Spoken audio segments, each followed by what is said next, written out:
दोस्तों, जो बालिग ज़हन होता है, वो जो कम्फ़र्ट है, जो आसानी है, आसाइश है, उसमें सहूलत नहीं ढूँढता, बल्कि वो जो मुश्किल चीज़ है, जहाँ शक है, वहाँ से माने तलाश करता है। मैं दोबारा कहना चाहूँगा कि जो बालिग ज़हन है, वो आसाइश में आसानी नहीं ढूँढता, बल्कि जहाँ शक पैदा होता है, वहाँ से माने खोजता है। जो मैच्योर माइंड है, उसके लिए जो सर्टेनिटी है, जो चीज़ यकीनी है, वहाँ उसके लिए कंफर्ट ज़ोन है, मगर वो वहाँ से निकलता है और वो जाता है जहाँ डाउट है, जहाँ चीज़ें तब्दील हो रही हैं, उसी से वो सीखता है और उसी से वो मीनिंग ड्राइव करता है। बहुत ही इम्पोर्टेंट लेसन है।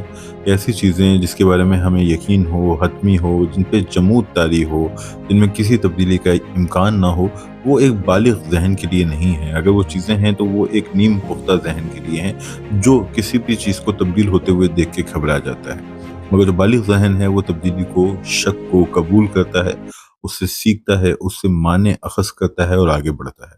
तो अगर आपके पास एक बालिग ज़हन है तो आप तब्दीली को कबूल करेंगे, तब्दीली के साथ तब्दील होंगे, तब्दीली को समझेंगे और आगे बढ़ेंगे।